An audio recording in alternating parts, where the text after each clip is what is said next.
heard from Coach Saban after the scrimmage. He was asked about leadership on offense, and he kind of pointed to the offensive line and the toughness you guys are playing with. Is that something you guys are kind of making a point of emphasis this spring, and you yourself in particular? Definitely, just with Coach Wolford's mentality and the mentality of us as an offensive line, like we want to be dominant. We want to be the ones on 3rd and 3. We're like, oh, that's easy. We're just gonna run behind the right side or run behind the left side. We're just gonna run the ball. Like we want that mentality of, man, we got to play Alabama this week. How are we gonna stop that run? That's the mentality that we want to have. And honestly, through this spring, like the way that we're playing, that's how Alabama played when I was growing up. Like this is what I see Alabama football as. So to be able to bring that back to what it was, it means the most to me. And that just like that mentality is throughout the room. Like everybody's trying to finish blocks, push the pile, things of that nature. That's just our mindset, and that's the mindset of the room. Over here, Steven. Tyler, you mentioned Coach Wolford, but just in year 2 for him, how has he gotten more comfortable with you guys and you guys more comfortable with, okay, this is what he wants from us? I feel like the best way to explain that is there's a method to the madness, you know. Coach Wolf is pretty out there, but I love Coach Wolf. Coach Wolf is what I call the good kind of crazy. You know, he knows how to motivate you, and he also knows when to back off. He knows how to coach everybody. He treats everybody fair, but he knows how to reach certain guys. So just being in a room with Coach Wolf and him getting the most out of us every day, him taking the time with us outside, just going to dinner with him and things of that nature, we're really starting to expand upon the relationship that we have. I mean, we have a great relationship with the offensive line coach. There's less things that you have to worry about, like, oh man, I don't want to bring this up. I feel like he's gonna chew me out. Like, no, Coach Wolf understands who we are and who we are as football players, but more importantly as people. So he reaches us on another level. Over here, Mike. How often do you see Seth wearing his run to damn ball hat, and has anybody else picked up on it and worn it themselves? Every day. It's kind of funny that the media picks up on it now because since I've met Seth, he was wearing it. Even when I came on my visit, Seth was wearing that hat. So, yeah, but I love the hat because I have that same kind of mindset, the same mentality. I just can't fit it because I got all this hair. Over here, Austin. Yeah, kind of based off what Charlie said after the scrimmage, Saban also said that the offensive line group's been one that's kind of taken over the leadership for the offense after the exit of Bryce Young. You know, what do you think the importance of that is? Like you just mentioned, Bryce. Bryce is a great leader. He's everything that you want out of a quarterback. Bryce is one of my favorite people that I've ever played with. And I'm going to be honest, like, there was kind of a drop-off of leadership from when he left. And as an offensive line, as a group that has to come together and play together like no other position on the team, no other position in the game of football, I feel like it was most important for us to step in that role and lead and show people how to come together and compete with and against one another. Up here with Nick. Yeah, the relationship that you have with JC that's longstanding. I mean, how does that help you guys when you are playing next to each other? Kind of inform what you're doing. Oh my gosh, like you just mentioned, JC and I consider JC a brother of mine. Ever since I got to IMG, we've been through a lot of the same struggles. So I don't know if you guys remember or not, but JC and I played defensive tackle when we got to IMG. He was defensive end, I was a 3 technique. So there was a shortage of offensive linemen. So we both made that transition at the same time, and we both ascended to the top of the game at that position. So just being able to play next to him is really a dream come true for both of us. And just our communication is off the charts. It's like sometimes things will get heated out there and we'll say something that we don't really mean to say, but like at the end of the day, that's your brother. Like we'll come together and be like, hey man, I didn't mean to come off at you like this, but this is what I was really trying to say.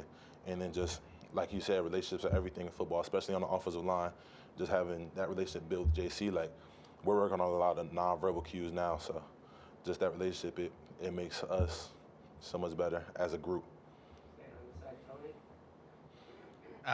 After lining up against the same guys for the past month, would you be in favor of a potential, spring game against a different opponent? Is that something that would interest you as a player? It's interesting as a player. I saw that come about, but I think at the end of the day, me being in my situation, I feel like this is the best competition that I'll face all year. This month, I'm going to be so much better for it because I feel like we have the best players in the nation on both sides of the ball. So in my situation, I'd much rather have that 8-8 game because I know that I'm not going to get challenged any more than I will this Saturday. Over here again, Steven. What's it like blocking for Jace McClellan, just the way he moves and cuts and is able to get up and down the field quickly as he does? It makes my job a whole lot easier. Jace makes us look good, you know. Sometimes that we hold ourselves to a very high standard. But like I just said, we're playing against some of the best players in the nation, going through spring ball, going through practice. So yeah, maybe Justin Boy will get the best of me one play, but I know Jace will find his way out of it. Over here in blue. What do you think the biggest keys were to you earning some playing time during your freshman year? I'm approaching every week like I was starting. I had no idea going into the ULM game that I would get time that early, and then from then on, my playing time would grow. But every day, I took everything one day at a time. But I also prepared as if I was going to be starting at left or right guard. Over here again with Austin. Yeah, Tyler, obviously a quarterback battle going on. What are the differences in blocking for Ty Simpson and Jalen Milrow with their different playing styles? Man, we get so many reps during practice. I don't know who's throwing the ball sometimes, and they rotate they rotate so often, So it's really hard to get a gauge, but I'm very proud of the both of them because they're not really competing for a spot. They're both competing to get better, and that's what's most important here. Over here again with Charlie. You kind of put on a recruiting hat this past offseason and helping land in some of these freshman offensive linemen. Just have you seen them progress as they got on campus? Man, I'm so proud of all those guys. It's not hard. It's not easy coming here early and going against 20, 21 years old as a 17-year-old. Trust me, I know. And so I'm proud of all of them taking on the challenge, understanding what it means to really be a pro. Like some of them are still coming along, but for the most part, they're all pros, and it's really fun to see the progression day by day. I'm just glad to have a part of bringing them here and adding to their development. Over here James. What are some of the areas you're trying to improve in your game going into your sophomore season? Going to my sophomore season, I really want to improve on my technique. Last year, I was just trying to get adjusted to the speed of the game and how fast everybody moved. And now that I have that under my belt, now that I know how fast the game goes, I'm really zeroing in on my technique. So just really hand placement, making sure I'm timing my punch, and also working on games because in the SEC you get a lot of twist games from the linebackers up front. So really just honing in on my technique.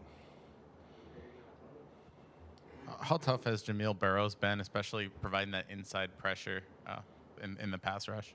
Jamil Burrows, I feel like he's one of the best pass rushers in the nation. I'm excited for him to go out and show it this year.